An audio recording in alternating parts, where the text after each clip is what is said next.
are from Jamaica. Why is it saying that? It's just me. Just ignore it. Oh, okay. Yeah. The second biggest majority is Jamaicans. But when you go to Huddersfield, the biggest majority of black people are from Carriacou and Grenada. And the second biggest denomination of black people are Jamaicans. This is how it was in the beginning. Yeah. So across Yorkshire, there is more Jamaicans as Caribbean people than any of the other islands, but in the different cities. So when you ask me how can we get the community working together, the first thing we have to do is sit down around the table and discuss islandism. Islandism, for me, is the fact that we're all from different parts of the Caribbean, but collectively we need to work together, not the Jamaican society doing its thing by itself, the St. Kitts and Nevis doing its thing, the Barbadian society doing its thing, and the Montserratian and other groups. We need to come together and do some collective things. But is that, sorry to cut you, but is that the older generation or is that the younger generation? What sort of age group? What people are we talking about? I think it's right through the generations. Right. I don't think, because I'm proud, because we all become proud. It's a bit like the Welsh, the Irish, the Scottish, and the English. They're all proud of their flag, but they're part of the United Kingdom in principle. We are part of, not the West Indies, because I don't like the term West Indies. I prefer the term Caribbean, because we're from the Caribbean Sea. We're from in and around the Caribbean and Atlantic Sea. We should come together, a bit like what CARICOM is doing. CARICOM is all the Caribbean islands coming together and discussing. Well, we need to have had that discussion, number one, I think, and then we can start looking at other discussions. But to me, that's the sense of black people coming together, in my opinion. Wow. No, thank you so much for that. Thank you for sharing. So I just want to go back in time. Let's talk about your childhood. Have you always lived in Leeds? Yeah. Well, small little times I spent out of Leeds, a couple of weeks, but I've spent most of my life in Leeds, yes. And what was that like? Because being a black person, living in Leeds, in Chapletown, how was that? Again, being of that first generation of children that were born here, like I said, my mother came in 58, I was born in 60. Being of that first generation of black children born here, we were born into a world where we were just told whatever's out there is yours. But I remember we lived in some really downtrodden, but again, it was the 60s. Some people were fortunate to get good accommodation, some wasn't. But it was dark, it was dismal, it was cold. Them times there, it was building the coal fire because nobody had gas fires, nobody had central heating. I remember those. Yeah, your first lesson was carrying a bucket of coal or something and stuff like that. Wow. So it was hard, but it was hard for everybody. But within the black community, with the racism we were suffering, it was hard. I remember stories when we lived down Ambley Terrace, and Ambley Terrace is down Leopold Street, where that school is on Leopold Street. So the houses that were there, after they demolished them, they filled it in with mud and then built the school. It was a horrible time, but again, it was a friendly time. Everybody looked after each other. We had white Irish friends. Yeah, it was tough, but I don't know. Sometimes when you think about it, you've just got to realize it was actually tough for everybody else. You think, especially for most of the black people. Yeah. But you have done a lot of work within the community. And when you was a project manager for the Frontline, just tell us about that. Right. Frontline self-build was, it was, I know you're going to ask me something later. It was the biggest thing for me that I've ever done in my life. And what it was... So, sorry, that is your, because I've got a question here, actually. Yeah. What is your biggest achievement today? My biggest achievement, I would like to feel, after having my children, is the Frontline Self-Build. Frontline Self-Build was a project where I got a group of young black men to come together, and we built a street of houses, 92,000 bricks, 52,000 blocks. They built everything. They did everything. They did all the drainage. And what that was about for me was that the system had this opinion that black men were lazy and didn't have no ambition, and they kept going on about black men don't want to be in construction, and black men this, and black men are lazy, and black men want to be drug dealers and this. So it got to a stage I thought, you know, let me try and do something. And I remember when the housing associations came to Leeds, they said that when they were going to start building houses in Chapletown, knocking down streets, that they would guarantee that black people would get jobs, and that was part of the deal. But then when they came into the area, the building sites were all filled with white people. And I'd watched our parents, some of the men who had come from the Caribbean as a child, have their tools, and they couldn't get no work. They used to have to travel miles, like go to Newcastle and Scotland and all these places to get work in construction because they couldn't get work in Leeds. You know, there's many of them have passed away now. There's still a few of them alive. So I wanted to, I'm quite a challenging person, and, you know, even within what happened with Bonfire Night, even within school, I'm always, so I wanted to prove that black men, given the right support, could do something constructive. And because they always say, oh, black people can't work together. So at the time I'd been 8 years unemployed, hanging around the Hayfield pub. So I just decided that I would ask some guys, you know, would they be interested? Actually, what happened is I saw something on television one Saturday night, and it was a project in Bristol called Lesleye, where a group of young men in Bristol had built a block of flats. And I thought, wow, I remember sitting watching it the Saturday night, and I thought, wow, that's fantastic. So that was what inspired me. And then I was fortunate that we had this black guy working, if I'm openly honest, he used to work for Equal Opportunities. And like I said, I was a guy on the Hayfield car park. I was a guy being unemployed for 8.5 years. And he was the top person that worked for Leeds City Council. And I threw down a challenge to him. You know, I said to him, right now I'm 28 years old, and unless you find something for me to do, I can be constructive or destructive. And there was a lot of changes going out on the street at that time. Hard drugs were coming along, cocaine, heroin, crack. And it was a case of, I said to him, if you don't find something constructive for me to do, I can get involved in something that's destructive.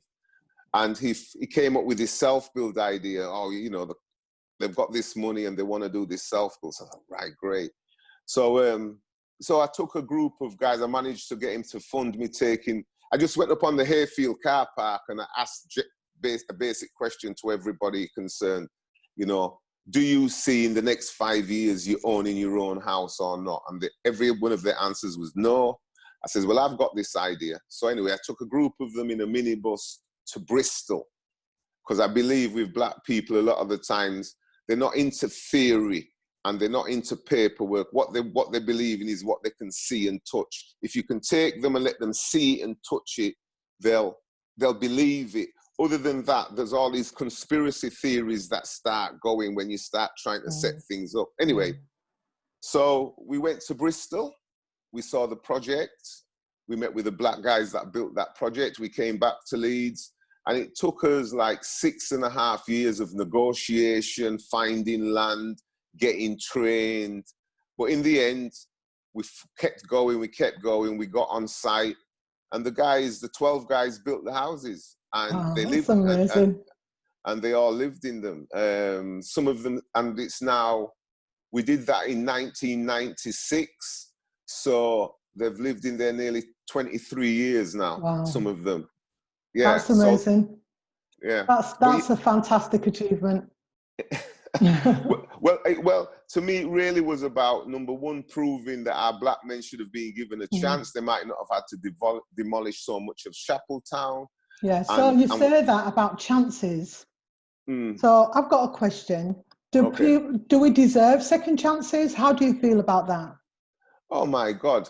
Well, when you say second chances, I'm a young man, I was going to say. I was a person that got into trouble when I was young. I got into trouble during the first riots in Leeds, 1975, when we had bonfire night riots, and I was the youngest person involved that was locked up for that. And now when I came out of prison, I believed I deserved a second chance. Whether the system was ready and even your community were ready to give you a second chance, it was maybe not.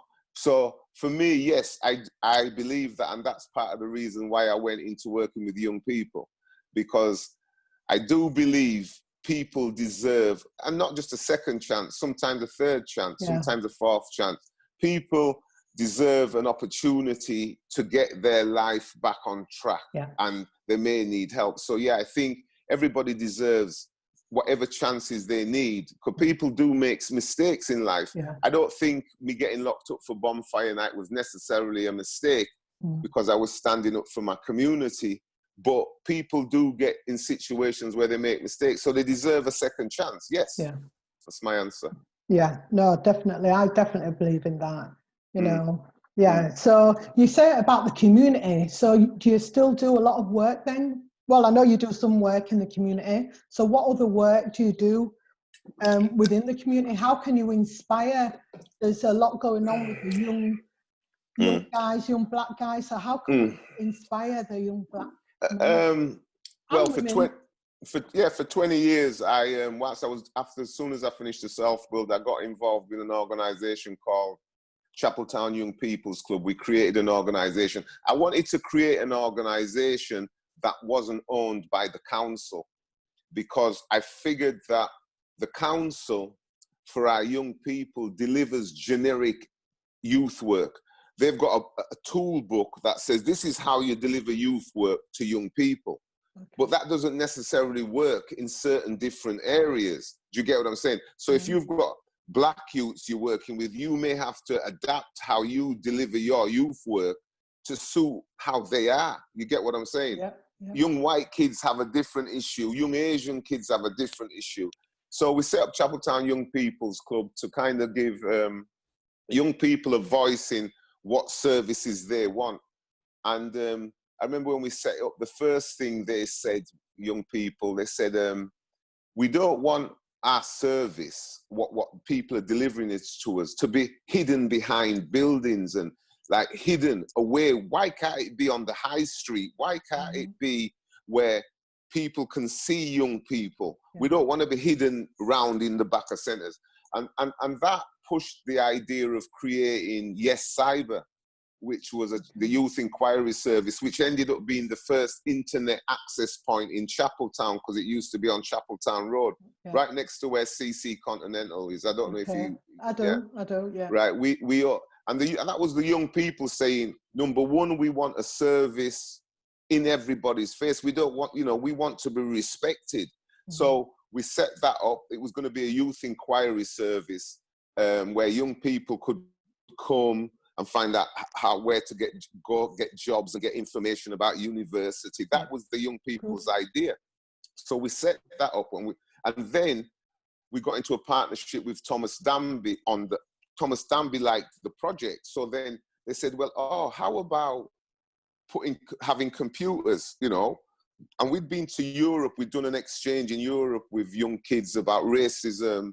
A year against racism in Europe. I took a group of young people to Europe, And we realized in Europe that the internet was a big thing for the young people of Europe.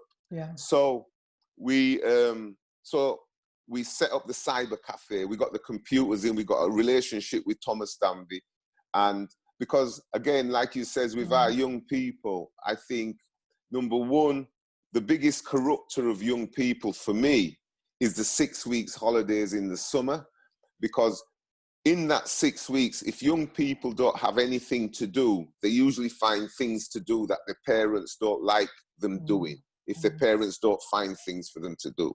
So, so they were the kind of things that motivated me. And we created the Chapletown Young People's Club with people like Judge Dean Rowe, Moosey, Babaloo.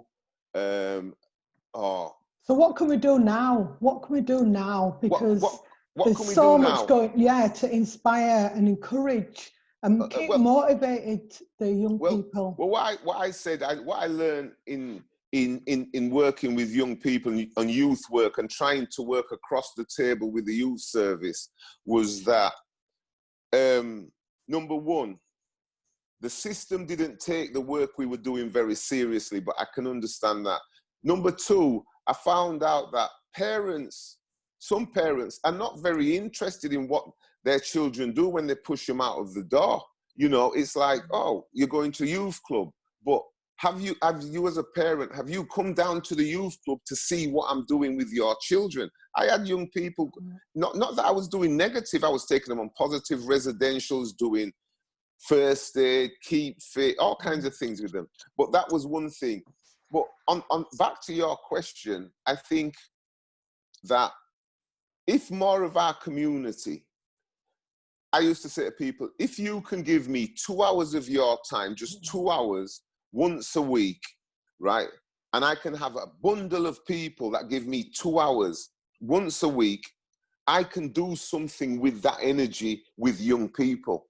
And what I would do, so if say I had a register now of 200 people that says, Claude, I can give you 2 hours. I could say to them, right, there's a project over there called RJC Dance. They need some volunteers just for 2 hours. There's another project over there that's an after school club. They could benefit from 3 of you going down there for 2 hours a week. Yeah. Again, Lou telling his football group, they can, so to me, it's about giving back. One of the things I've done, because I was a bad kid in inverted commas, I've tried to ensure I've given back to our young people, and not given back because the council has given me a job, but given back of my own time. And there's lots of other people out there that do that, but there's a lot of other people that don't. So I would say, if we really believe in our young people, then more of us need to be given a couple of hours a week. You might have financial skills, you might work in admin, it doesn't make no difference where you work. There will be a child in an after school club or somewhere that just seeing you an hour for 20 minutes every week, it'll be an inspiration to them. You can, so I think that's what is not happening. One of my biggest learnings on this, one of my biggest learnings on this, we did some research with some young people, and we had them volunteering at elderly homes and thingies. And one thing young people says to me was that the older generation are only interested in their own children. This is young people saying, this is not me.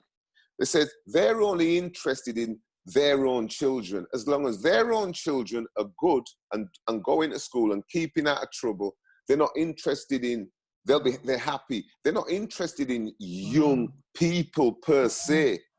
So that was something that young people came back to, because I would ask them, if you are on a school bus and you're making up a noise, they say, oh, well, there'll be some older black people, but none of them will get up and challenge us, and that's what's missing. Back in the old days, some big man would have got up round the back and says, hey, quieten down, have a little bit of manners. But so young people feel a little bit that the older generation are just the older generation. They're not bothered about us. Oh, bless. And we are bothered about them. I know. We are, because we want to do more for them. And so let's talk about women living, single women, families. What about them? What about them? You know what's happening to the fathers? Why are the fathers leaving the children? Why aren't they, spending more time with the kids? And I hear that, and I'm a project of that. My father left my mother when I was 2 years old, and he went back to the Caribbean with an English lady. So I had to grow up with no father. It's more about father figures and males that are out there in the system. Do I think I'm any worse off for not having a father? Yes, in a fashion, but I look at when would I have wanted that? Whilst I was going to school, making sure I had all the books or the pencils and the pens and stuff like that. So yeah, I know it is hard for single mothers. And I think it's only when you talk about inspiring and helping young people.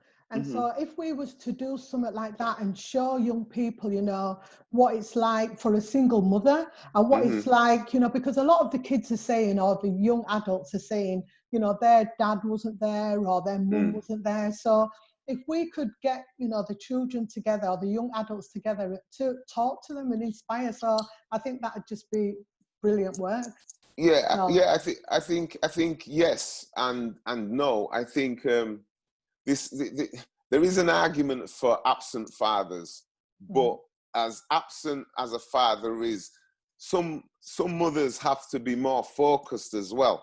There's a lot of distractions out there. There's a lot of distractions. So I don't, because what I don't want to do, I don't want to continually do what the system does, because as a child, and most of my friends, most of their fathers worked away. So the father might be away for 6 weeks, but he'd come back.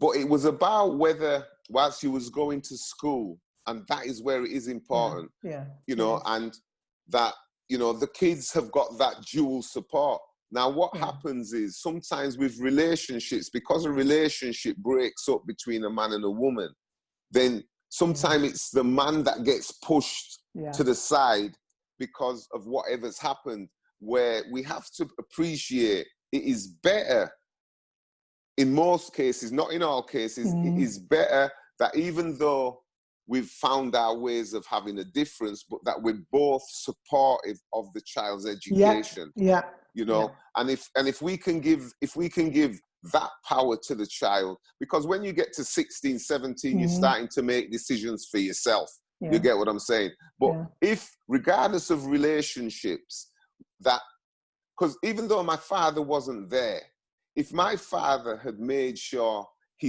every August, at the end of August, he sent enough money so that when I was going to school in September, my mother wasn't having to struggle to get all the bits that made when I went to school on the first day of September, or the first, that I had everything. I had my football boots, I had my football kit. Even if I didn't have my father, but if he'd have ensured that I had all the trappings to get me a better education, I would have, even if I hadn't seen him for 10 years, I would have still loved him for that.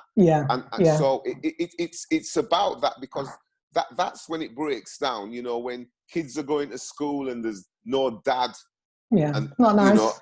And so, but then again, you have some kids who genuinely lose their fathers. Mothers.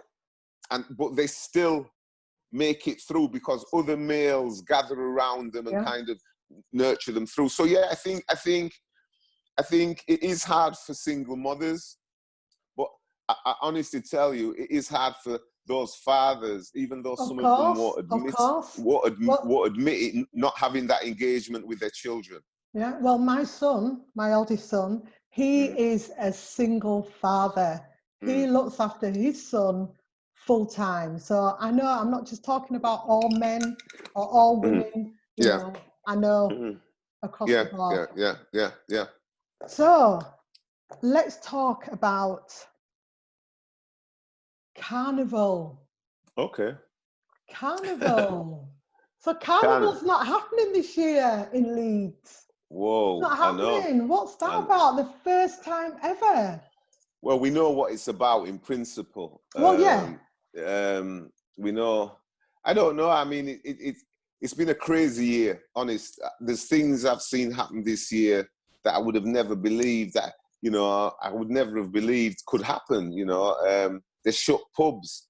I'm watching football matches where there's usually 70,000 people, and there's nobody in there. Pubs and football. They're the infrastructure of the world I've always lived in, and it's not there. Carnival's another one, and I know that they have apparently they've cancelled Carnival in principle, and the council's not putting in no funding for it. But oh gosh, I don't know, I really don't know for the young people, because Carnival has a significant role in our lives. Is that Carnival's like the last part of summer. It's the last thing that happens at the end of summer. And then we're going back to school, back to college, back to university. And the year builds, because for me, my year starts the day after Carnival. Carnival has always been my New Year's Eve. My year runs from the day after Carnival to Carnival. Carnival is my New Year's Eve. Because in Leeds, we've had it ever since I was 7 years old. So I don't know, and I don't know how the young people are going to cope with it neither, because it's something that's always been there. Yeah. So how was lockdown been? Because I know lockdown for me, it's been really tough. I've never really spoken about like my mental health, but it's actually, I'm talking about mental health. So how has lockdown felt for you? Zoom.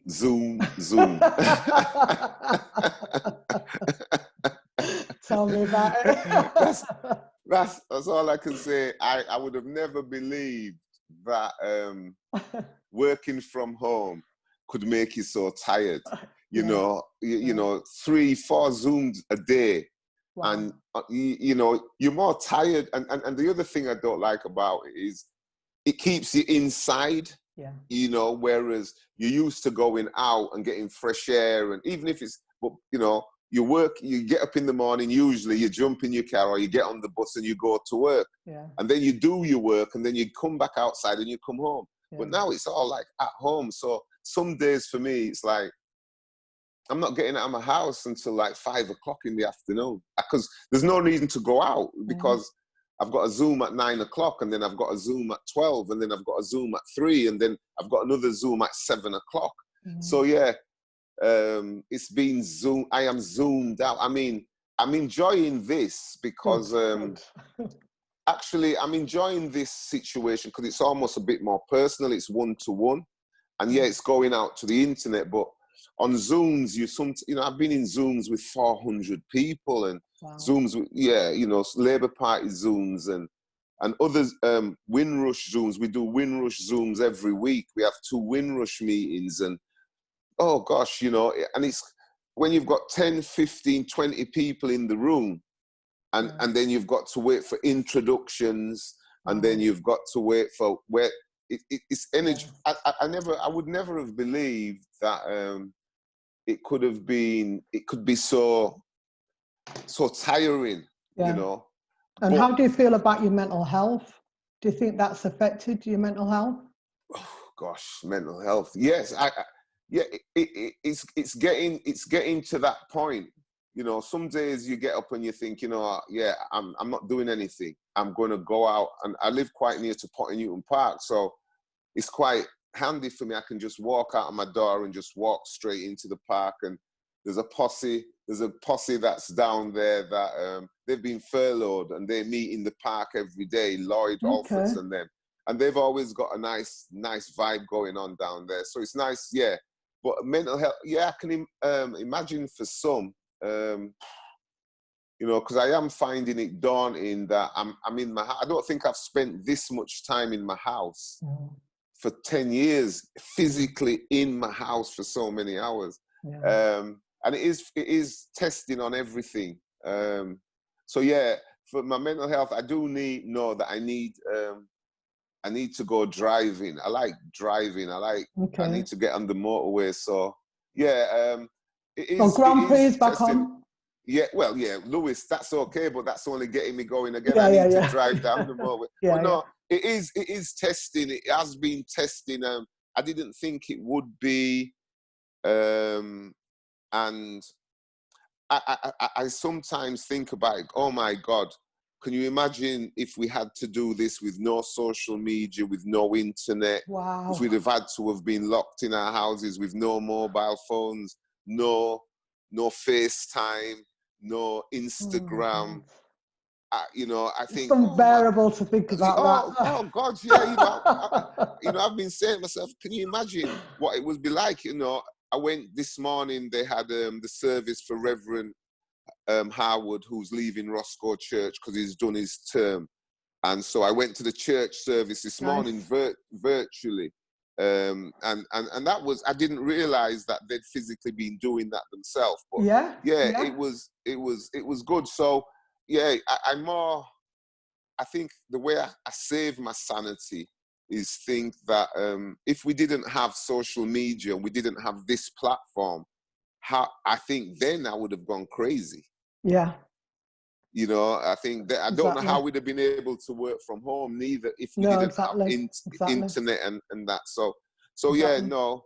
But I'm waiting for that beach when we can get back on that beach again. You know, get out of here. Definitely. Yeah, So yeah. let's talk about Black history. Yeah. Have we got why do we have to have Black History Month? Why can't we just have Black history throughout the year? Do we need Black history in our schools? I think we as Black people are dealing with Black History 365. It happens to be, it should be part of our life. Yeah. The fact that the system, and I commend those individuals who have gone before us, who have fought, you know, to get Black lessons in schools, blah, blah, blah. They've done it and done it and done it. And we've got to a point where at least it was a marking of movement forward. So for the hard work that those people had put in, we got Black History Month. Okay, now that doesn't mean that Black people should only deal with Black history. What they're actually saying, that is Black History Month within the white system. Do you get what I'm saying? Just like they've got Christmas, just like they've got Easter.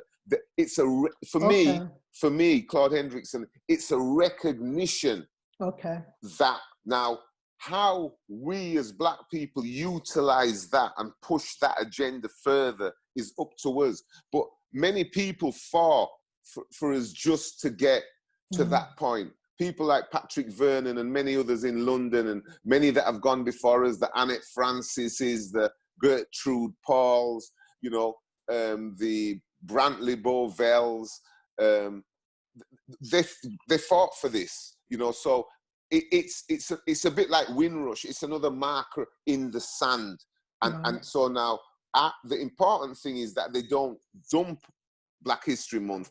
It's more that we make it become more now, and with the Black Lives Matters and that, what they're talking about is Black history being taught as part of the national curriculum, because what we're ultimately not talking about is teaching Black people about Black history. We're talking about teaching society about, and that's why because, you know, some schools will, well, there's no Black kids in our schools, so there's no reason why we should be teaching Black history. There is more reason to be teaching Black history if there's no Black children in your school than it is, because it's an important part of world history. The plight of Black people has been an economic driver for the complete world. So it's important. And as Black people, we know now that we were kings and queens before we was enslaved. So we need them to learn it. So I think Black History Month is a step in the right direction from where we was. I think because I can't shout it down, because a lot of our good people put in many years of lobbying to make that happen.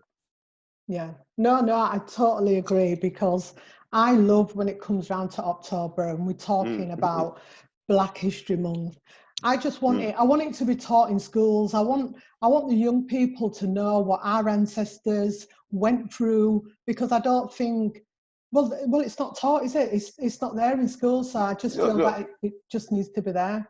But I think as well, if you have to ask the question, are we talking about teaching society about Black history, or are we talking about teaching Black young people about their history? Now, I don't see it is totally the responsibility of the schools to be teaching our children about Black history. I think we have a responsibility as well. Yes. So we have to make sure that the books are there. We have to make sure we're letting our kids know about websites where they can go and find out things. I think the education system will do what the education system needs to do. And what I say in inverted commas is that we are given a free education.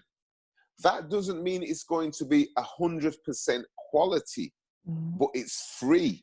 What we need to be doing is ensuring all the children that make best marks and get the furthest in life are the ones whose parents give them extra time at home, might pay for a tutor, might pay for them to go to reading club, might pay for them to go to after school club. Do you get what I'm saying? Yeah. That's how we get our kids better educated. We have to contribute. I mean, what I try to do is, when there's Black book fairs, I go and look for books that I can get to give to my grandchildren. So I get them books. I go to them book fairs and I think, right, that's at year 7. It's been set, because a lot of people are making the resources available. We don't even have to fight it now. We can No. There's when there's, go online, look for books, buy some of these books. Instead of sometimes buying a pair of trainers or a jacket or something, buy them some books.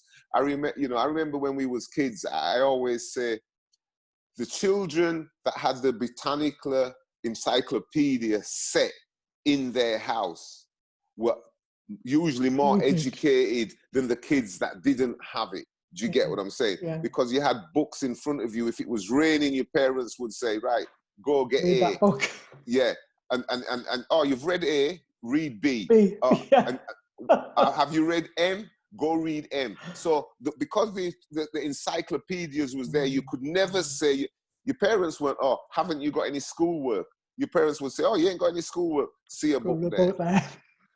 So to me, I think when it comes to our children's education, we have to be as proactive. Even if we didn't have a good education ourselves, go to these places, buy these books, put these books down in front of your children, especially when they're young. They can be drawing books where they talk about Martin Luther King, or they talk about Marcus Garvey, and Nanny and the Maroons and all of them people. You get them books and you put them down in front of children, but that is our responsibility. Yeah. That is not the responsibility of the education system. And it's, we both educate children. We cannot just leave our children to be educated by the system. No. We have to have an active role in that at home as well. Definitely. So I think, if your child's got an Xbox, if your child's got an iPad, make sure they get half an hour looking at sites, identify YouTube, there's tons of stuff. So yeah, I think, we did a project, and I'll finish on this point, on this topic. We did a project at the Leeds West Indian Centre. They called it the Leeds Bicentenary Project, where this was in 2007, because 2007 was a recognition of 200 years since the abolition of the Slave Trade Act had been signed in Britain. Wow. They signed it in 1807. And one of the things we created, I was the director for part of the time, and one of the things to come out of that project was they created, 1 minute. Okay.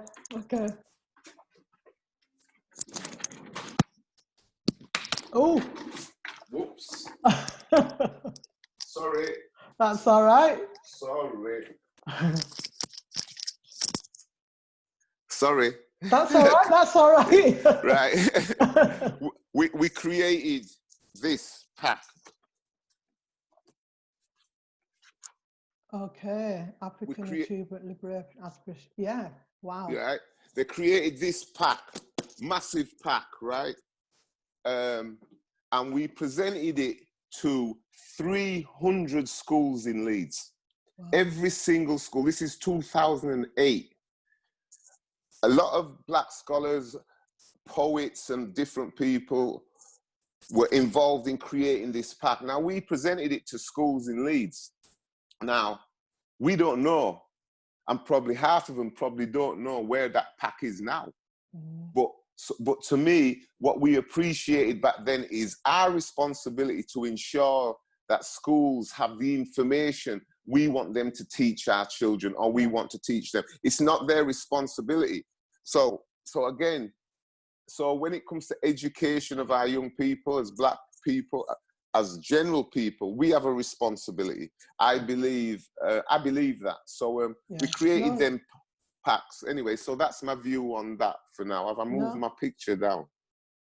Okay. No, you're fine. You're fine. No, I totally agree with that, and that's brilliant. So let's end on what's the future hold for you? Where do you see yourself in the next 10 years? Well, I have an ambition to spend some quality time in the Caribbean. My vision now is I would love to get to a stage where maybe from November to maybe at this point in my life, maybe from November to maybe the end of February, March, I could be in the Caribbean and miss winter, because the only thing I hate after living, the only thing I hate, absolutely detest, apart from the racism, right? But that's a work in process, is the weather. So I hate the weather.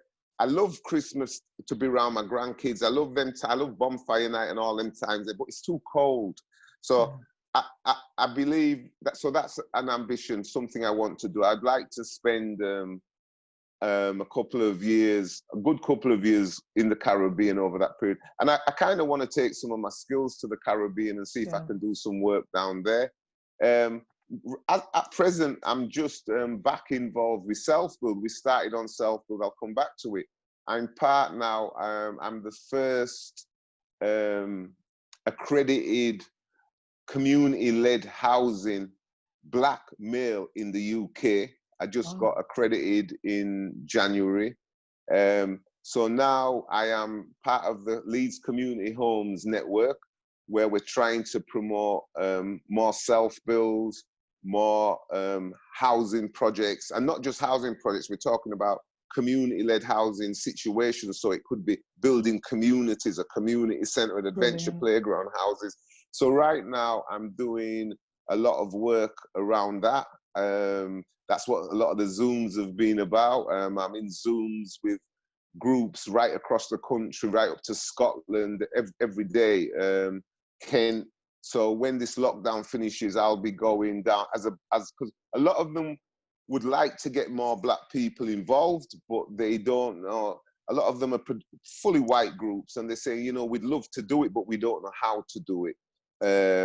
And so, you know, I'll be running some workshops for them, but I'm working with a couple of groups in Leeds right now that are looking at becoming community land trusts, that are looking to do community-led projects. I've got a group of and young ladies, of young guys that are bricklayers, joiners, plumbers, gas fitters, that I'm meeting with, that I taught. So right now I'm quite involved in that. I'm also pushing for the Windrush stuff. I'd like to, again, when you say going forward, I'd like to see some money or some finances be put into giving community assets back to communities, like some of the buildings. I'm enjoying being a grandfather. I enjoy how old are your grandkids? We didn't discuss that. My eldest grandchild is 17. Wow. She's 17. She's at college now, and my youngest grandchild is 3, 4. Okay. So yeah, I enjoy that.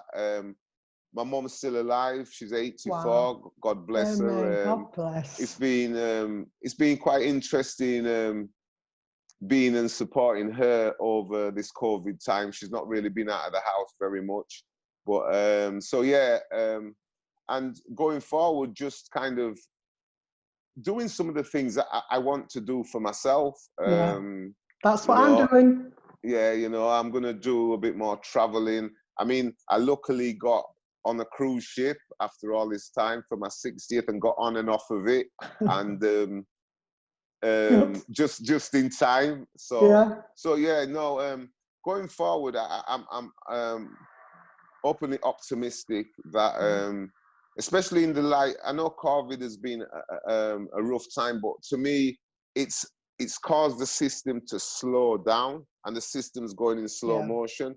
What has been quite energizing has been the fact that even within that black people, the Black Lives Matter thing has happened, which has helped balance up the fact that we've been arguing about inequalities within the system for generations. Exactly, for so long. And then we get COVID and it shows our inequalities even more. So we've got Black Lives Matter saying, get your knee off my neck because you've been killing us. And then you've got the other side which says you're more prone to get it because of the inequalities that you've had to suffer for generations. So going forward, I think, I don't think the message for Black Lives Matter would have got out as good as it has done because everything's in slow motion. Usually everybody's moving so fast that, oh yeah, Black Lives Matter, but this time it's kind of really just got everybody, crystallized. So I think going forward, when we get beyond this COVID, which I believe we will get, some of us will get beyond it, I think the line has been drawn in the sand, and at the end of the day, the system better understand that if it gets it wrong coming out of it this time, the young generation that have lived through this process, just this period, will not let them forget it. And not just black young people, white young people, because of COVID, it slowed it all, packaged it up. So I think government needs to understand, institutions such as government, councils, police, NHS, they need to understand equality. Let's get some equality and equity going, and maybe it'd be better for everybody, because usually if it's good for the black people, it'll be good for everybody. Amen. Exactly. That is so true. Wow. That's an opinion on that. Yeah. Wow, Claude, Hopper, it's been it's been brilliant talking to you. It's been brilliant. Good. I can't believe an hour has gone by already. Yeah, thanks for the invite. You know, make sure you tell Pedro I said hi when you see him. Oh no, definitely. Well, hopefully he'll be watching. Hey, I spend a lot of time watching him. So you're on this side and he's on the DJ side. Yeah. No, but it's been brilliant. Sorry, go on. No, you talk. No, it's been brilliant. And thank you so much for reaching out and saying, yes, Lesley, you can interview me. I so appreciate so many people have come forward and said, yeah, they'd like me. No, I think what you're trying to do is good. I think thank you. That we do need to have these, because sometimes people don't know about people, and they just make assumptions. So, and when you talked about earlier about what can we do to bring people together, I think social media, this platform, if we use it right, and not just for stupidness like Facebook and Instagram and this, but if we use it in this manner, maybe this can be the tool that can create that bringing together that you was talking about earlier. So well done to yourself, and you know, keep it up, you know, and I'll come back anytime, you know what I mean? Maybe, excellent.